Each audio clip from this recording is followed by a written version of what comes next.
Hello students, आज हम लोग एडुकार्ट सिंपल पेपर का सेट 2 का साइंस का क्वेश्चन करने जा रहे हैं। Let's see. पहले हम लोग सेक्शन ए करते हैं, फिर सेक्शन बी, एक एक करके सारे सेक्शंस को हम लोग कंप्लीट करेंगे।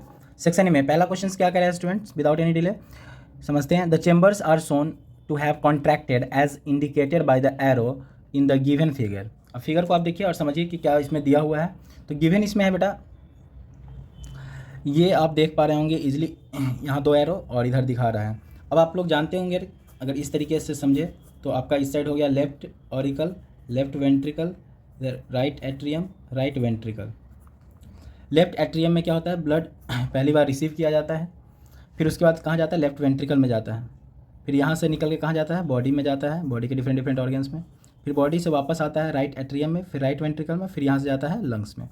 तो वही इसमें बताया गया है कि आपका जो ये लेफ्ट वेंट्रिकल से है ब्लड निकल के कहाँ जा रहा है, बॉडी में जा रहा है, और ये राइट वाले से कहाँ जा रहा है, ऑक्सीजनेशन के लिए लंग्स में जा रहा है। तो पहला ऑप्शन आपका करेक्ट हो जाएगा। Blood is pumped into several organs at once, एक बार तो जा रहा है सेवरल ऑर्गन्स में, एंड देन ट्रांसफॉर्म हो रहा है, transform to the lungs for the oxygenation, second से ऑक्सीजनेशन के लिए जा रहा है। Okay student, next second question देखते हैं। सेकंड क्वेश्चन में क्या है, सेकंड क्वेश्चन में कह रहा है the lactic acid concentration in blood of Nivedita, किसी का नाम है, during a sports day race with point D showing the peak is depicted in the graph. D में हम लोग क्या देख रहे हैं, लैक्टिक एसिड का कंसंट्रेशन जो है वो क्या है, हाईएस्ट है, सबसे ज़्यादा है। यहाँ पे टाइम दिया है और इधर आपका क्या दिया, ब्लड में लैक्टिक एसिड का कंसंट्रेशन। क्या आपसे पूछ रहा है, while completing the race during sports day her body started producing lactic acid. उसका बॉडी में क्या प्रोड्यूस हो रहा है, लैक्टिक एसिड प्रोड्यूस हो रहा है। आगे लिख रहा है which of the subsequent process best describe this incident. ये इंसिडेंट जो है वो कब होता है, कब ऐसा होता है जो बॉडी में हमारा लैक्टिक एसिड प्रोड्यूस होता है, ब्रीथिंग की वजह से तो नहीं, एरोबिक रेस्पिरेशन नहीं, एरोबिक रेस्पिरेशन में तो बिल्कुल नहीं होता है, एरोबिक मतलब एयर के प्रेजेंट में, ऑक्सीजन के प्रेजेंट में, और फर्मेंटेशन ऑफकोर्स नॉट, एनॉर्बिक रेस्पिरेशन हम लोग उसको बोलेंगे। तो आंसर इसका क्या हो जाएगा हमारा स्टूडेंट, आंसर हो जाएगा हमारा सी। पहला का आंसर क्या था, ए, सेकंड का सी। थर्ड क्वेश्चन की तरफ चलते हैं। क्या है हमारा थर्ड क्वेश्चन, थर्ड क्वेश्चन हमारा है बेरियम हाइड्रोक्साइड BaOH का halt wise added 3 gram ammonium chloride and stir a mixture with a glass rod in a test tube. Now reach out and touch the test tube. When you touch the test tube, how do you feel? आप कैसा feel करेंगे? The bottom of the test tube is found cooler. Next लिख रहा है the bottom of the test tube is hotter. The bottom of the test tube is neither too hot nor too cold nor cold. The bottom of test tube is found cooler for some time, then it becomes extremely hot. तो क्या होता है, what happens जब हम लोग करते हैं ammonium chloride को रिएक्ट करवाते हैं बेरियम हाइड्रोक्साइड से, तो वहाँ पे हमारा जो प्रोडक्ट बनता है स्टूडेंट, जो प्रोडक्ट बन के आता है वो हमारा रहता है बेरियम क्लोराइड BaCl2, और क्या बनता है साथ में NH3 बनता है, यानी कि अमोनिया। नेक्स्ट हमारा क्या है, नेक्स्ट हमारा बनता है वाटर। अब हमारा पूछ रहा है कि ऐसे स्थिति में ये जो रिएक्शन होता है वो एंडोथर्मिक नेचर का होता है। ये रिएक्शन कैसा होता है, एंडोथर्मिक नेचर का ये रिएक्शन होता है। एज वाइल ये जो आप देखोगे ये क्या हो जाएगा, आपका ठंडा रहेगा, कूलर होगा। The bottom of test tube is found to be cooler. जो भी एंडोथर्मिक रिएक्शन होता है उसमें ऐसा ही होगा। नेक्स्ट मूव करते हैं हम लोग फोर्थ क्वेश्चन की तरफ। फोर्थ क्वेश्चन क्या कह रहा है, प्रिज्म ABC यहाँ मेंशन किया गया है in various direction, BC serving as its base, BC उसका बेस है। As depicted in the figure provided below, a narrow beam of white light is incident on the prism. Which of the following situation after dispersion has the third color from the top match the sky's color? अब हमारा क्या है, incident ray है, तो BC हमारा base है। Actually ये picture का बेस जो है उल्टा पुल्टा किया हुआ है, इसलिए आपको दिक्कत हो रहा होगा। तो इसमें क्या किया है, बेस पे ही इंसिडेंट रे जा हमारा है, तो ये तो पॉसिबल ही नहीं है। नेक्स्ट है यहाँ पे हमारा BC है बेस, बेस की तरफ ऐसे अगर आप इसको इस तरीके से घुमा के अगर आप देखते हो, ये पिक्चर कुछ इस तरीके से है, ये आपका B है, ये C है, ये A है, और इधर से आके ऐसे मारा है, तो बिल्कुल ऐसा नहीं होगा, ये भी पॉसिबल नहीं है। नेक्स्ट आपका दिया है क्वेश्चन नंबर 4 में, ये ऑप्शन नंबर A में देखिएगा, इसमें क्या है, नीचे से ऊपर BC है ना, हाँ बेस के ऊपर की ओर जा रहा है, बेस से ऊपर की ओर जाएगा, तो इससे जो आपका रिजल्टेंट बनेगा वो ये इसमें भी पॉसिबल नहीं है। तो वो आपका करेक्ट ये है। अगर इसको आप सीधा करके लिखो तो आप आसानी से समझोगे। इसमें कुछ इस तरीके से जाएगा, something like that, and then after that इस साइड से आपका क्या हो जाएगा, ये बाहर आ जाएगा। अब क्वेश्चन नंबर 4 का आपका ऑप्शन क्या हो जाएगा, बी। क्वेश्चन नंबर 4 का option number B. Question number 4 में ऑप्शन नंबर बी, और इसमें थोड़ा समझ आपको लग रहा होगा कि सिमिलरिटी है, काफ़ी हद तक सेम है। फिर अंतर क्या है, तो अंतर है दोनों में, आप गौर से देखो तो आपको अंतर दिखेगा। क्या अंतर है स्टूडेंट्स, इसमें जो आपका इंसिडेंट रे है, अभी मैं एनसीईआरटी का पिक्चर है उसको मैं इसमें ऐड ऑन कर दूंगा वीडियो में, तो आपको वहाँ से कॉन्सेप्ट क्लियर हो जाएगा। ये आपका प्रिज्म है, कुछ इस तरीके से ऐसे आपका ABC है, ये इस तरीके से ऐसे जाता है, देन आफ्टर दैट बाहर से निकल जाएगा। क्योंकि हमारा वाइट लाइट पड़ने के बाद जो हमारा कलर है वो ऑफकोर्स 7 किलोमीटर डिस्पर्स होता है, तो उसके बारे में यहाँ पे बताना है। नेक्स्ट हमारा क्वेश्चन क्या है, क्वेश्चन नंबर 5। क्वेश्चन नंबर 5 में क्या कह रहा है, the path of a light beam passing through glass prism is depicted in the figure below. In the diagram, the angle of incidence, emergence and deviation are respectively. हम लोग क्या जानते हैं, नॉर्मल और इंसिडेंट रे के बीच का angle जो होता है उसको क्या बोलते हैं, एंगल ऑफ इंसिडेंस। तो एंगल ऑफ इंसिडेंस हम लोग क्या बोल सकते हैं, यहाँ से y को बोल सकते हैं। नेक्स्ट हमारा हो जाएगा इमरजेंस। इमरजेंस किसको बोलते हैं, जो इमरजेंट रे है और नॉर्मल के बीच का, तो वो हमारा क्या हो जाएगा, एंगल ऑफ इमरजेंस क्या हो जाएगा, वो हमारा हो जाएगा Q हो जाएगा। और क्या बोला है, एंगल ऑफ डेविएशन। तो एंगल ऑफ डेविएशन क्या होता है, अगर इंसिडेंट रे एक्चुअली में अगर आगे जाता, अगर वो आगे जाता तो उसमें, और जो हमारा इमरजेंट रे है उसके बीच का जो एंगल होता है, यानी कि एंगल P जो हमारा है वो हो जाएगा P, Y, Q और P। ऑप्शन नंबर कौन सा हमारा हो जाएगा, D आंसर इसका हो जाएगा। 5 का answer option number D। Next question की तरफ चलते हैं। नेक्स्ट क्वेश्चन में क्या है स्टूडेंट, नेक्स्ट क्वेश्चन में कह रहा है, select Harris compiled the formula and common name of the various substance, but he neglected the record the formula correspond to which compound. Some formula were correct but some were incorrect as shown in the given table. Select lime, NaOH, caustic soda। Of course ये सामने सामने सही नहीं है, तो उसको हमको क्या करना है, इसमें बताना है कि कौन सही है। तो क्यूक लाइम का क्या है आपका सही है, CaO। बेकिंग सोडा का भी सही है। इन दोनों का 1 और 2 का देखिए तो क्या है, इनकरेक्ट। हमसे इनकरेक्ट ही पूछा है। पूछा क्या है, identify the option which show the incorrect matches, जो गलत कौन है। ऑफकोर्स गलत कौन है, 1 और 2। सिलेक्ट लाइम का क्या होता है, कैल्शियम हाइड्रोक्साइड, और कॉस्टिक सोडा का सोडियम हाइड्रोक्साइड। तो ये हमारा गलत है, 1 और 2। तो इसका ऑप्शन क्या हो जाएगा, ये नंबर हो जाएगा। नेक्स्ट क्वेश्चन 7 नंबर में क्या है, फ्रॉम द स्टेटमेंट, इसमें भी इनकरेक्ट बताना है। Each offspring produced by asexual reproduction inherited all the genes from each parent. तो यहाँ पे एक वर्ड देखिएगा, ईच पेरेंट। ईच पेरेंट मतलब दोनों पेरेंट से। अगर कोई भी ऑर्गेनिज्म हो तो दोनों पेरेंट से सारा कैरेक्टर, ऑल द जीन, सारे कैरेक्टर नहीं लेता है। कुछ मदर से और कुछ फादर से, कुछ मदर से और कुछ क्या होता है, फादर से कैरेक्टर्स लेता है, पेरेंट्स से, दोनों पेरेंट्स का होता है। उसके बाद बी ऑप्शन में क्या है, variation can be cause due to incorrect DNA copying. Of course उसमें कुछ मिस्टेक्स होता है तभी ये होता है, तो ये सही है। Height in the P plant control by efficiency of enzyme and दस जेनेटिकली कंट्रोल, ये भी सही है। All plants in the first फिलहाल यानी कि F1 प्रोजेनी जो होता है जनरेशन विल बी टॉल, ये भी सही है। Tallness is a dominant trait, सही है। तो आपका ऑप्शन नंबर इसमें क्या है, ए। अब क्वेश्चन नंबर 8 की तरफ चलते हैं। क्वेश्चन नंबर 8 में क्या है, which of the figure following figure is correctly drawn, कौन सा फिगर सही से ड्रॉन किया गया है। इसमें देखिए विबग्योर ऊपर से लिखा गया है, इसमें क्या है नीचे से, तो ये हमारा करेक्ट है। VIBGIOR यही हमारा होता है। ऑप्शन नंबर क्या हो जाएगा आपका, सेकंड, यानी कि 2 सही हो जाएगा, यानी कि ऑप्शन नंबर हो जाएगा इसका बी। ऐसा ही कुछ क्वेश्चन आपका था। अभी जो हम लोग एक क्वेश्चन इधर देखे हैं यहाँ पे, ये क्वेश्चन नंबर 4, क्वेश्चन नंबर 4 में, और इसमें काफ़ी सिमिलरिटी है। नेक्स्ट क्वेश्चन हम लोग देखते हैं क्वेश्चन नंबर 9। क्या है क्वेश्चन नंबर 9 में, यहाँ पे identify the correct labelling parts R and S। R और S क्या है, तो R और S क्या है ये हमको पहचानना है। आप बताइए R क्या है और S क्या है। मैं आपको हिंट बस इतना दे देता हूँ। हिंट क्या दे दूँ, आपको पता ही होगा। R जो है वो फीमेल पार्ट है, और S जो है आपका वो ऑफकोर्स मेल गैमेट है। अब आप नाम बता सकते हैं। एग्जैक्टली ये जो हमारा है ओवरी है, फीमेल का पार्ट है ओवरी, R हमारा है, और S जो हमारा है, S जो है वो क्या है, पॉलन है। यहाँ फीमेल जर्म सेल बोला है, तो ऑफकोर्स इतना तो हम लोग जानते हैं कि एंथर के अंदर फीमेल जर्म सेल होता नहीं है, तो ये हमारा हो जाएगा गलत, ये सही हो जाएगा। नेक्स्ट क्वेश्चन है क्वेश्चन नंबर 10। इसको देखते हैं क्या कह रहा है question number 10। Identify the formula. बहुत ईजी क्वेश्चन दिया है, ग्लूकोज और प्यूरिवेट और एनर्जी है। साइटोप्लाज्म में ये होता है। ग्लूकोज के अंदर कार्बन का कितना मॉलिक्यूल्स होता है, number of carbon molecules, glucose में कितना होता है 6 होता है, और पिरूवेट में कितना होता है 3, नहीं ये 3 होता है, ये गलत है, 6 और 3, ऑप्शन नंबर क्या हो जाएगा सी। ये क्वेश्चन में ज़्यादा कुछ था नहीं तो इसमें टाइम नहीं देते हैं, नेक्स्ट क्वेश्चन की ओर चलते हैं।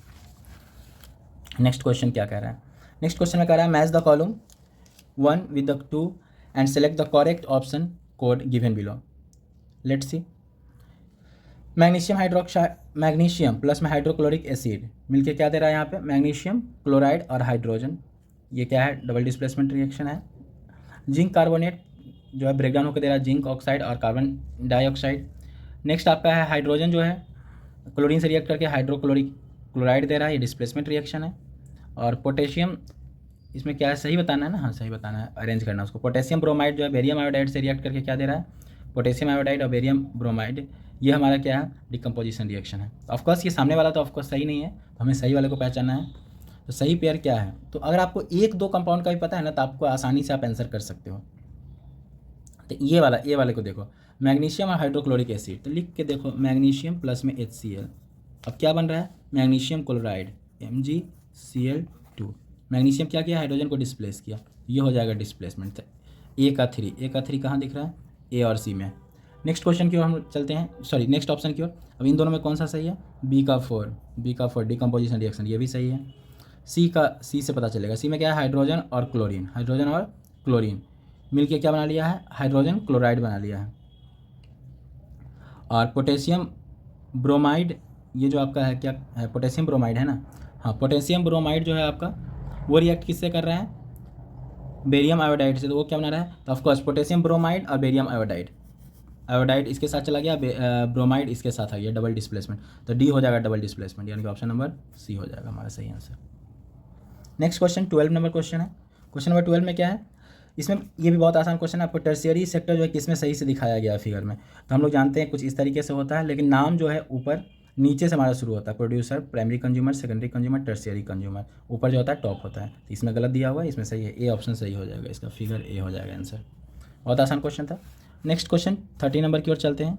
30 नंबर क्वेश्चन में क्या कह रहा है, 30 नंबर क्वेश्चन काफ़ी ईजी है, पता होना चाहिए आपको। Examine and the illustration of the pollen pistol interaction provided below, Q and यहाँ पे आपका पी है।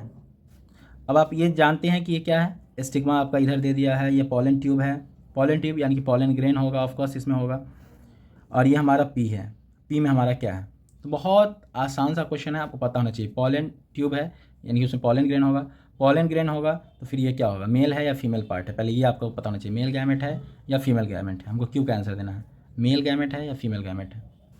ऑप्शन आपको दिखा देते हैं, ऑप्शन है मेल गैमेट और नंबर आपसे पूछ रहा है 2, फीमेल गैमेट और नंबर आपसे पूछ रहा है 1, और मेल गैमेट 1 फीमेल गैमेट 2, इस तरह से ऑप्शन है। आपको क्या लगता है कौन सा आंसर सही है, पहले आप बताइए फिर हम बताते हैं, ठीक है। आई होप कि आप बता दिए होंगे। चलिए so easy, the number name and the number of the structure produced by the part Q के द्वारा जो है वो क्या है, सही आंसर क्या हो जाएगा आपका, सही आंसर आपका है फीमेल गैमेट एंड 1। नंबर कितना है वो, sorry extremely sorry, question number हम लोग 13 कर रहे हैं ना, 13 नंबर क्वेश्चन, सॉरी हाँ मेल का बात कर रहे थे ना, तो 13 क्या है हमारा, मेल गैमेट को बता रहा है, तो मेल गैमेट है और नंबर कितना है हमारा 2, नंबर हमारा कितना है 2, देख लीजिए नंबर कितना है 2 और गैमेट क्या है male gamete. The name and number of the structure provided by part Q, तो इजीली विजुअल था, आसान क्वेश्चन था। नेक्स्ट क्वेश्चन की तरफ बढ़ते हैं, क्वेश्चन नंबर 14। क्वेश्चन नंबर 14 क्या है हमारा, क्वेश्चन नंबर 14 में है calcium reacts with water and begin float, identify the balance chemical equation of the reaction. Calcium react किया है वाटर के साथ, तो बनाया कैल्शियम हाइड्रोक्साइड और H2, ऑफकोर्स सब में सेम है। अब आपको सिर्फ बैलेंसिंग का देखना है, बैलेंसिंग का आप देखिए तो आपको आसानी से पता चल जाएगा, इसमें कैल्शियम 1 है, इसमें भी कैल्शियम 1 है, इसमें हाइड्रोजन 2 है, इधर हाइड्रोजन 4 है, तो ये नहीं होगा। कैल्शियम 1 हाइड्रोजन है यहाँ पे 4, हाइड्रोजन यहाँ पे हो गया 4, ऑक्सीजन यहाँ 2, ऑक्सीजन यहाँ पे 2, तो हमारा बी ऑप्शन हो जाएगा सही। नेक्स्ट क्वेश्चन 50 नंबर की तरफ चलते हैं, क्या कह रहा है 50 नंबर क्वेश्चन, तो 50 नंबर क्वेश्चन है हमारा, the most likely cause of the failure of pollen grain A to germinate in the given diagram of the carpel of an insect pollinated flower is. Most likely cause of failure, pollen grain को failure होने का germination नहीं होने का क्या reason हो सकता है। क्वेश्चन नंबर 15 पूछ रहा है। ऑप्शन देखिए और आंसर बताइए। ऑप्शन देखिएगा। चलिए अब हम बताते हैं इसका आंसर। इसका क्वेश्चन नंबर 15 है हमारा। क्वेश्चन नंबर 15 का जो ऑप्शन है आपका वो बी नंबर पे देखिएगा। A flower of an incompatible species produced pollen grain A. Pollen grain A जो आया है उसका फेल्योर होने का मेन रीज़न जो है वही कि वो क्या है, अलग तरह के स्पीसीज का क्या होगा, पॉलन होगा। सो दैट्स वाई ऐसा नहीं हो पाया, इसलिए वो क्या होगा, आपका जर्मिनेट नहीं कर पाएगा। बाकी ऑप्शंस को पढ़ के देखिए। Pollen grain B and C carried to the flower by insect whereas pollen grain A was carried by the flower by the wind. ऐसा कुछ भी नहीं है, कैसे भी कैरीड हो गया वो होगा वहाँ पे पॉलिनेशन। ए के नहीं होने का कारण यही होगा कि वो क्या है, इनकॉम्पैटिबल स्पीसीज का है, डिफरेंट स्पीसीज का है। नेक्स्ट क्वेश्चन नंबर 16 की तरफ चलते हैं। इसके बाद हम लोग सेशन रीजन का क्वेश्चन देखेंगे। क्वेश्चन नंबर 16 में क्या कह रहा है, out of the element P11 23 Q9 19 which one is non metal. So is students, I think ऐसे क्वेश्चन को 9 के बच्चे 7 के बच्चे बता सकते हैं। क्या है आपका, ये 11 है, नीचे वाले को देखिए एटॉमिक नंबर को, तो 281 और ये आपका 2,7। बताओ नॉन मेटल कौन होगा। ऑफकोर्स ये होगा, क्योंकि इसमें आउटरमोस्ट क्लास में कितना है, 7 इलेक्ट्रॉन है। 1 2 3 वाला क्या होता है, मेटल होता है, तो क्यू हमारा नॉन मेटल हो जाएगा, ऑप्शन नंबर बी। अब सेशन रीजन को शुरू करते हैं। पहला क्वेश्चन आ गया हम लोग के सामने, बहुत ही अच्छा क्वेश्चन, आसान question. CnH2n+2 correspond to the general formula of alkane. सही है, असर्शन सही है। अल्किन आर अनसैचुरेटेड कार्बन, और उसका आपको फार्मूला दिखा रहा है ये, ऑफकोर्स ये गलत है। तो असर्शन हमारा क्या हो गया, ट्रू। असर्शन ट्रू होने पे ऑप्शन क्या होता है, सी। असर्शन ट्रू और रीजन फॉल्स होने पे ऑप्शन नंबर सी। तो 17 का हो जाएगा आपका सी। 18 नंबर क्वेश्चन देखिएगा, क्या कह रहा है 18 नंबर क्वेश्चन। 18 नंबर क्वेश्चन कह रहा है, the inner lining of the small intestine has numerous finger like projection called villi which decrease the surface area। गलत, 7 क्लास में ही पढ़ना है, 10 में ही पढ़ना है, इंक्रीज सरफेस एरिया होगा। तो असर्शन जैसे एक फॉल्स हो जाए तो दूसरा आंसर तुरंत पता चल जाएगा आपको। रीजन ट्रू हो जाएगा तो आपका ऑप्शन हो जाएगा, ऑप्शन नंबर क्या हो जाएगा, D. 19 electron move in the same direction to that of the current flow. Current का डायरेक्शन और इलेक्ट्रॉन का डायरेक्शन सेम होता है, गलत। आपका असर्शन गलत, ऑप्शन नंबर सी आंसर हो जाएगा। हम लोग क्या जानते हैं, इलेक्ट्रॉन का डायरेक्शन जो है वो निगेटिव से पॉजिटिव की ओर है, निगेटिव से पॉजिटिव की ओर है, जबकि करेंट का डायरेक्शन क्या है, पॉजिटिव टू निगेटिव। यही फॉल्स हो गया पहला ही। क्वेश्चन नंबर 20 सेक्शन ए का लास्ट क्वेश्चन होगा, उसके बाद हम लोग सेक्शन बी करेंगे। Pollen grain begins to shrink and develop into pollen tube.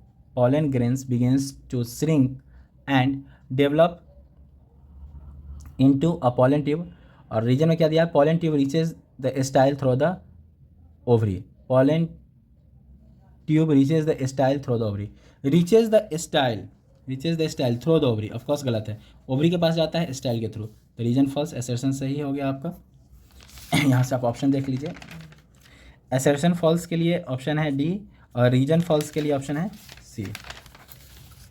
तो हमारे यहाँ रीजन फॉल्स है, इसलिए ऑप्शन इसका भी क्या हो जाएगा, सी हो जाएगा। यहाँ पे क्या था, असर्शन फॉल्स था ना, इसका डी हो जाएगा, इसका भी डी हो जाएगा 18 का। ठीक है, तो इस वीडियो में इतना ही, मिलते हैं नेक्स्ट वीडियो में बहुत जल्दी। आई होप कि next video will be uploaded within the 6 hour या 6 to 7 hour just after that video. Hope see you soon in the next video.